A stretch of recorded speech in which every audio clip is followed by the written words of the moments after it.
शांति। आज 2 अक्टूबर 2021 के बाबा के मधुर महावाक्य सुनेंगे। मीठे बच्चे, अब इस मृत्यु लोक का अंत है, अमर लोक की स्थापना हो रही है, इसलिए तुम्हें मृत्यु लोक वालों को याद नहीं करना है। आज की मुरली से प्रश्न है, बाप अपने गरीब बच्चों को कौन सी स्मृति दिलाते हैं?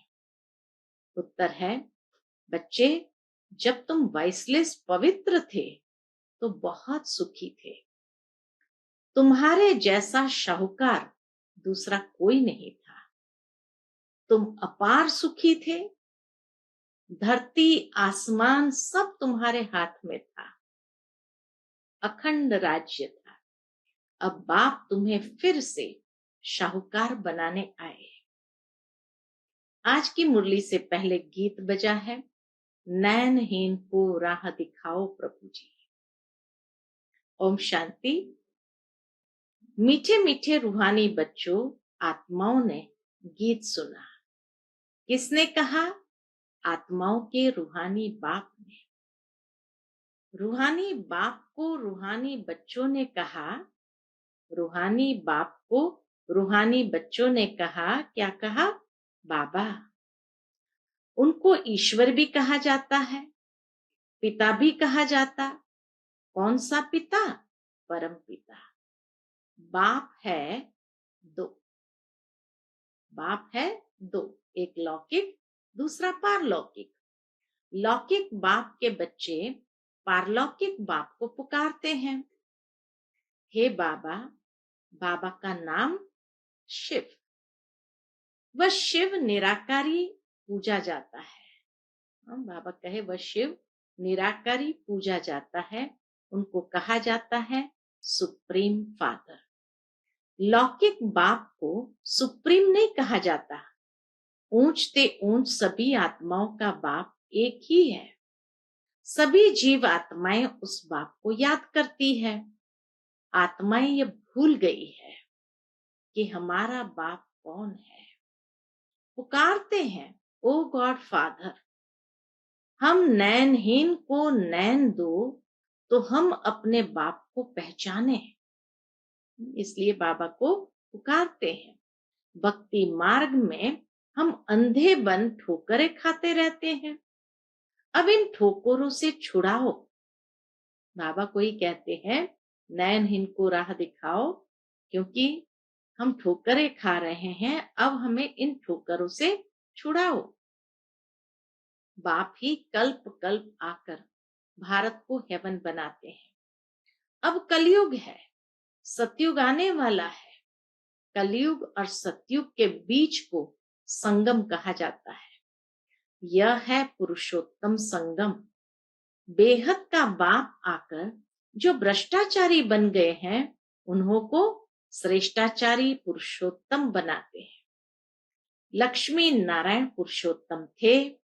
लक्ष्मी नारायण की डिनाइस्टी का राज्य था। यह बाप आकर स्मृति दिलाते हैं, तुम भारतवासी आज से 5000 वर्ष पहले स्वर्गवासी थे, अब नरकवासी हो। आज से 5000 वर्ष पहले भारत हेवन था। भारत की बहुत महिमा थी। सोने हीरे के महल थे। सब अब कुछ भी नहीं है। सोने हीरे के महल थे, लेकिन अब कुछ भी नहीं है। उस समय और कोई धर्म नहीं था, सिर्फ सूर्यवंशी थे। चंद्रवंशी पीछे आते हैं। बाप समझाते हैं, तुम ही सूर्यवंशी थे। अब तक लक्ष्मी नारायण के मंदिर बनाते रहते हैं, परंतु लक्ष्मी नारायण का राज्य कब था, कैसे राज्य पाया, ये किसको पता नहीं। पूजा करते हैं परंतु जानते नहीं है, तो ब्लाइंड फेथ हुआ ना। शिव की, लक्ष्मी नारायण की पूजा करते हैं, बायोग्राफी कोई नहीं जानते। भारतवासी खुद कहते हैं, हम पतित हैं। हे पतित पावन बाबा, आओ, आकर हमको दुखों से, रावण राज्य से लिबरेट करो। बाप आकर सबको लिबरेट करते हैं। बच्चे जानते हैं कि सतयुग में एक ही राज्य था। कांग्रेसी लोग अथवा बापूजी भी यही मांगते थे कि हमको फिर से राम राज्य चाहिए। हम स्वर्गवासी बनने चाहते हैं। अब नरकवासियों का क्या हाल है? देख रहे हो, इनको कहा जाता है हेल, डेविल वर्ल्ड। यही भारत डीटी वर्ल्ड था, अब डेविल वर्ल्ड बन गया है। बाबा समझाते हैं, तुमने 84 जन्म लिए हैं, न कि 84 लाख। यह तो शास्त्रों में गपोड़े लगा दिए हैं। आज से 5000 वर्ष पहले सदगति मार्ग था। वहां न भक्ति न दुख का नाम निशान था। वहां न भक्ति थी न दुख का नाम निशान था। उनको सुखधाम कहा जाता है। बाप समझाते हैं, तुम असल में शांति धाम के रहने वाले हो। तुम यहाँ पाठ बजाने आए हो। पुनर्जन्म 84 होते हैं, न कि 84 लाख। अब बेहद का बाप आया है, तुम बच्चों को बेहद का वर्षा देने। बाप तुम आत्माओं से बात करते हैं और सत्संगों में मनुष्य को भक्ति की बातें सुनाते हैं। आधा कल्प जब भारत स्वर्ग था, एक भी पतित नहीं था, अब एक भी पावन नहीं है। यह है पतित दुनिया। बाप समझाते हैं, गीता में कृष्ण भगवान वाच लिख दिया है। कृष्ण भगवान नहीं है, न कि उसने गीता सुनाई है। यह लोग बाबा कहे अपने धर्म शास्त्र को भी नहीं जानते, अपने धर्म को ही भूल गए हैं। धर्म मुख्य है 4। पहले आदि सनातन देवी देवता धर्म सूर्यवंशी, पीछे चंद्रवंशी, दोनों को मिलाकर कहते हैं देवी देवता धर्म। वहां दुख का नाम नहीं था। 21 जन्म तुम सुखधाम में थे, फिर रावण राज्य भक्ति मार्ग शुरू होता है। शिव बाबा कब आते हैं? जब रात होती है। शिव बाबा कब आते हैं? जब रात होती है। भारतवासी घोर अंधियारे में आ जाते हैं, तब बाबा आते हैं। गुड़ियों की पूजा करते रहते हैं, एक की भी बायोग्राफी नहीं जानते। भक्ति मार्ग में अनेक धक्के खाते हैं। तीर्थों पर जाओ, फेरे लगाओ। बाबा कहे तीर्थों पर जाओ, फेरा लगाओ, कोई प्राप्ति नहीं। बाप कहते हैं, मैं आकर तुमको ब्रह्मा द्वारा यथार्थ ज्ञान सुनाता हूं। पुकारते हैं कि हमको सुखधाम और शांति धाम की राह बताओ। बाप कहते हैं, आज से 5000 वर्ष पहले हमने तुम्हें बहुत शाहूकार बनाया था। इतना धन दिया, फिर कहां गंवाया? तुम कितने शाहूकार थे? भारत कौन कहलावे? भारत ही सबसे ऊंचे ते ऊंचा खंड था। भारत ही सबसे ऊंचे ते ऊंचा खंड था। वास्तव में सबका यह तीर्थ है। भारत ही सारी दुनिया की आत्माओं का तीर्थ है, क्योंकि पतित पावन बाप का बर्थ प्लेस है। जो भी धर्म वाले हैं, सभी की बाप आकर सदगति करते हैं। अब रावण का राज्य सारी सृष्टि में है, सिर्फ लंका में नहीं। जब सूर्यवंशी राज्य था, तब यह विकार नहीं थे। भारत वाइसलेस था, अब विशस है। अब सब नरकवासी है। बाबा कहे भारत वाइसलेस था, अब विशस है, सब नरकवासी है। सतयुग में जो दैवी संप्रदाय थे, वे फिर 84 जन्म भोग आसुरी संप्रदाय बने हैं, फिर दैवी संप्रदाय बनने हैं। भारत बहुत शाहूकार था। भारत की ही उत्थान और पतन की कहानी बाबा सुना रहे हैं। तो भारत बहुत शाहूकार था, अब गरीब बना है, इसलिए भीख मांग रहे हैं। बाप तुम गरीब बच्चों को स्मृति दिलाते हैं, बच्चे तुम कितने सुखी थे, तुम्हारे जैसे सुख किसको मिल नहीं सकता, तुम्हारे जैसा सुख किसको मिल नहीं सकता। कितना सुख था, धरती आसमान सब तुम्हारे हाथों में था। शास्त्रों में कल्प की आयु लंबी बताकर सभी को कुंभकर्ण की आसुरी नींद में सुला दिया है। यह भारत शिव बाबा का स्थापन किया हुआ शिवालय था, वहां पवित्रता थी। उस नई दुनिया में देवी देवता राज्य करते थे। मनुष्य तो यह भी नहीं जानते कि राधे कृष्ण का आपस में क्या संबंध है। दोनों अलग अलग राजधानी के थे, फिर स्वयंवर के बाद लक्ष्मी नारायण बने। यह ज्ञान कोई मनुष्य मात्र में नहीं है। स्पिरिचुअल नॉलेज सिर्फ एक बाप ही देते हैं। अब बाप कहते हैं, क्या कहते हैं? अब बाप कहते हैं आत्म अभिमानी बनो, मुझ अपने परम पिता को याद करो। याद से तमो प्रधान से सतो प्रधान बन जाएंगे। तुम यहाँ आते हो मनुष्य से देवता अथवा पतित से पावन बनने। अब यह है रावण राज्य। भक्ति में रावण राज्य शुरू होता है।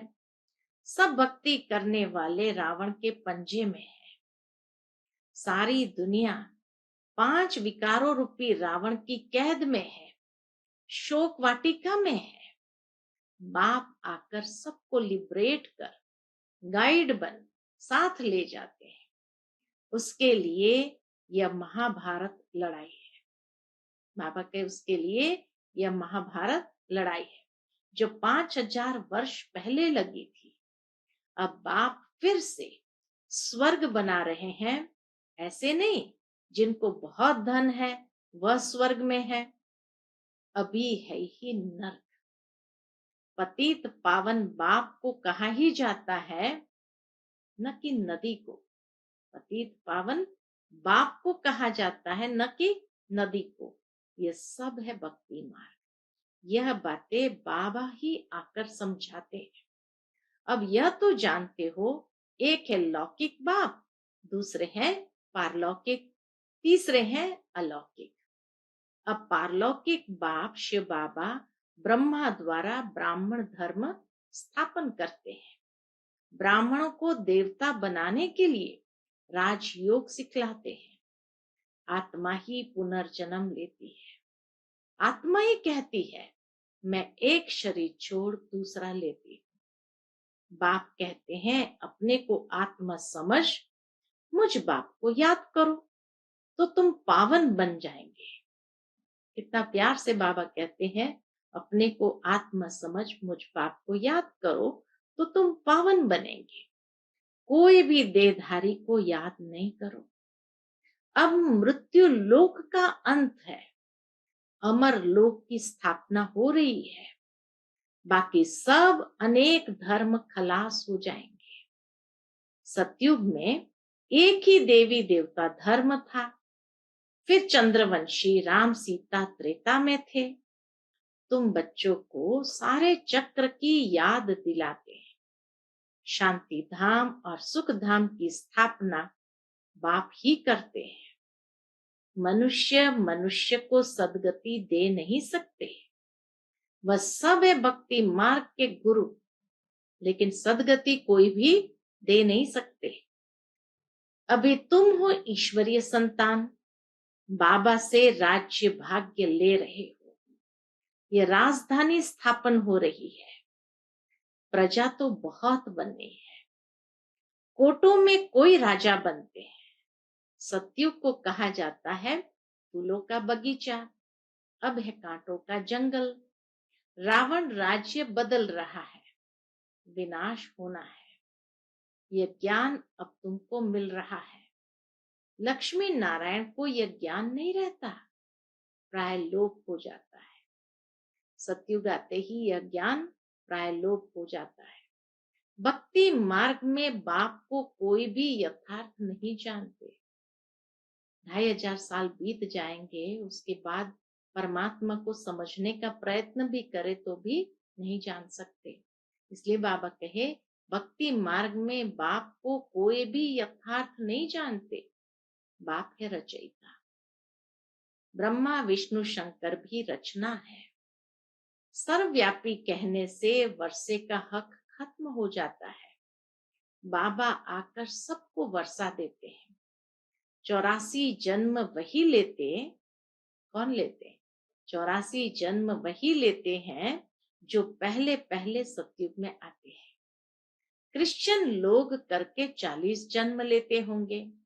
एक भगवान को ढूंढने के लिए कितने धक्के खाते हैं। अब तुम धक्के नहीं खाएंगे। एक बाप को याद करो तो तमो प्रधान से सतो प्रधान बन जाएंगे। यह है यात्रा, यह है गॉड फादरली यूनिवर्सिटी। तुम्हारी आत्मा पढ़ती है। साधु संत कह देते आत्मा निर्लेप है, लेकिन आत्मा ही कर्म अनुसार दूसरा जन्म लेती है। आत्मा ही अच्छा व बुरा कर्म करती है। इस समय कलयुग में तुम्हारे कर्म विकर्म होते हैं। सतयुग में तुम्हारे कर्म अकर्म होते हैं। वहां विकर्म होता नहीं। सतयुग में कोई भी विकर्म नहीं होता। वह है ही पुण्य आत्माओं की दुनिया। अच्छा, मीठे मीठे सिक्के लदे बच्चों प्रति माता पिता बाप दादा का याद प्यार और गुड मॉर्निंग। रूहानी बाप की रूहानी बच्चों को नमस्ते। हम सब रूहानी बच्चों की रूहानी माता पिता बाप दादा को याद प्यार गुड मॉर्निंग और नमस्ते नमस्ते। शुक्रिया बाबा, शुक्रिया। आज की मुरली से धारणा के लिए मुख्य सार है। पहली पॉइंट, एक बाप से बेहद का वर्षा लेना है, श्रेष्ठ कर्म करने हैं। जब बाप मिला है तो किसी भी प्रकार के धक्के नहीं खाने हैं। दूसरी पॉइंट, बाप ने जो स्मृति दिलाई है उससे स्मृति में रख अपार खुशी में रहना है। कोई भी देहधारी को याद नहीं करना है। आज का बाबा का मधुर वरदान हम बच्चों के प्रति है। निमित्तपन की स्मृति द्वारा अपने हर संकल्प पर अटेंशन रखने वाले निवारण स्वरूप भव।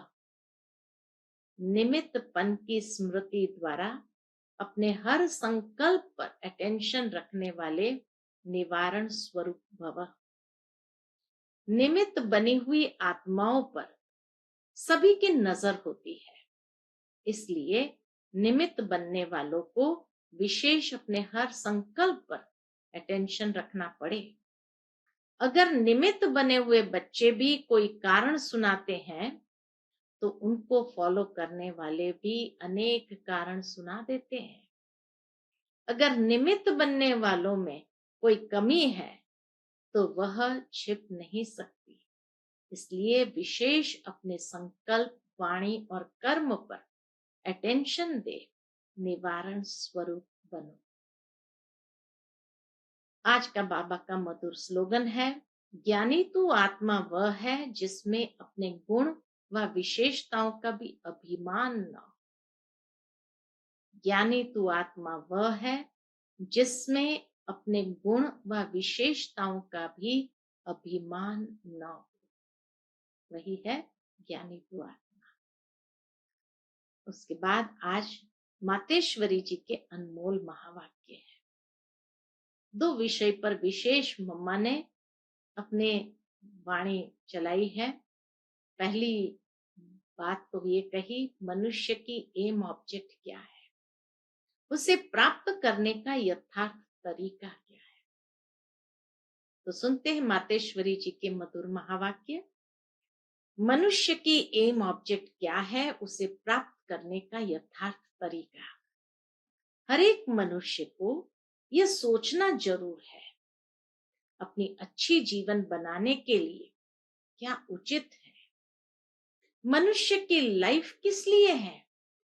बाबा कहे यह बात अंदर में सोचनी चाहिए कि आखिर भी मनुष्य की लाइफ किस लिए है, आखिर उसका उद्देश्य क्या है, और उस आधार से क्या उचित है क्या अनुचित है उसको बाबा कहे समझना है।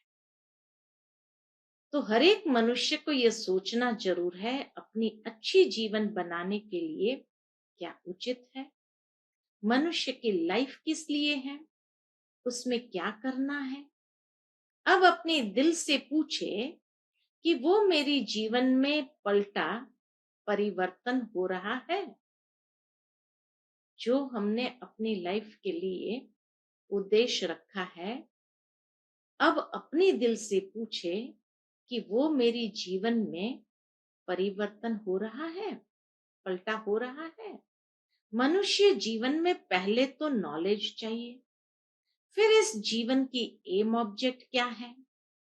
यह तो जरूर मानेंगे कि इस जीवन को सर्वदा सुख और शांति चाहिए। मनुष्य को क्या चाहिए जीवन में? सर्वदा सुख और शांति। क्या अभी वो मिल रही है? इस घोर कलयुग में तो दुख अशांति के सिवाय और कुछ है ही नहीं। अब सोचना है सुख शांति मिलेगी कैसे। सुख और शांति ये दो शब्द जो निकले हैं वो जरूर इसी दुनिया में कब हुए होंगे। सुख शांति जरूर रही होगी, तभी तो इन चीजों की मांगनी करते हैं। अगर हम कोई मनुष्य ऐसे कहे कि हमने ऐसी दुनिया देखी ही नहीं, तो फिर उस दुनिया को तुम कैसे मानते हो? स्वर्गीय दुनिया के बारे में कैसे मानते हो? इस पर समझाया जाता है कि यह दिन और रात जो दो शब्द है, तो जरूर रात और दिन चलता होगा। ऐसे कोई नहीं कह सकते कि हमने देखी ही रात है तो दिन को मानूं कैसे। अगर रात है तो जरूर दिन भी है, और दिन है तो जरूर रात भी है। ये तो है नहीं कि भाई दिन को मैंने देखा ही नहीं तो मैं कैसे मानूं कि दिन भी होता है। लेकिन जब दो नाम है तो उनका पाठ भी होगा, दिन और रात का पाठ भी चलता होगा। वैसे हमने भी सुना है कि इस कलयुग से कोई ऊंची स्टेज भी थी जिसको सतयुग कहा जाता है। अगर ऐसा ही समय चलता रहे तो फिर उस समय को सतयुग नाम क्यों दिया गया? तो यह सृष्टि अपनी स्टेज बदलती रहती है। जैसे किशोर, बाल, युवा, वृद्ध बदलते रहते हैं, वैसे सृष्टि भी बदलती रहती है। आज की जीवन और उस जीवन में कितना फर्क है, तो उस श्रेष्ठ जीवन को बनाने का प्रयत्न करना है। तो एम ऑब्जेक्ट अगर होगा, नॉलेज होगी, तो फिर वैसा पुरुषार्थ भी जरूर होगा। दूसरी पॉइंट जो मम्मा ने ली है, निराकारी दुनिया, आकारी दुनिया और साकारी दुनिया का विस्तार। तीन लोक के ऊपर मम्मा ने बहुत सुंदर बताया है। इस पूरे ब्रह्मांड के अंदर तीन दुनियाएं हैं। एक है निराकारी दुनिया, दूसरी है आकारी, तीसरी है साकारी।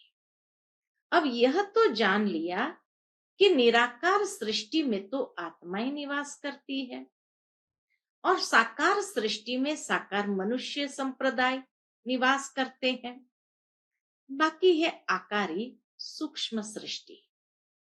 अब विचार चलता है, क्या यह आकारी सृष्टि सदा ही है या कुछ समय उसका पाठ चलता है? कितना सुंदर तरीके से मम्मा ने पहले निराकारी दुनिया जो आत्माओं की दुनिया है, जहां आत्माएं निराकारी स्वरूप में रहती है। फिर साकारी दुनिया ये मनुष्य संप्रदाय की है, जहां मनुष्य आत्माएं रहते हैं। तो फिर बाप मम्मा कहे, फिर विचार चलता है यह आकारी सृष्टि क्या है? क्या ये सदा ही रहती है या कुछ समय ही उसका पाठ चलता है? दुनियावी मनुष्य तो समझते हैं सूक्ष्म दुनिया कोई ऊपर है, वहां फरिश्ते रहते हैं, उनको ही स्वर्ग कहते हैं, वहां जाकर सुख भोगेंगे। लेकिन अब यह तो स्पष्ट है कि स्वर्ग और नर्क इसी सृष्टि पर ही होता है। बाकी यह जो सूक्ष्म आकारी सृष्टि है, जहां शुद्ध आत्माओं का साक्षात्कार होता है, वो तो द्वापर से लेकर शुरू हुए हैं। जब भक्ति मार्ग शुरू होता है तो इससे सिद्ध है निराकारी सृष्टि और साकारी सृष्टि सदा है ही है। बाकी सूक्ष्म दुनिया सदा तो नहीं कहेंगे, उसमें भी खास ब्रह्मा विष्णु शंकर का साक्षात्कार इसी समय हमको होता है, क्योंकि इसी समय परमात्मा 3 कर्तव्य करने के लिए 3 रूप रचते हैं। तो इसीलिए सूक्ष्म वतन या आकारी दुनिया सिर्फ ये संगम पर ही होती है। अच्छा, Om Shanti. To watch Peace of Mind channel videos on YouTube, subscribe us on youtube.com/tvpeaceofmind. Just a click for a peaceful life.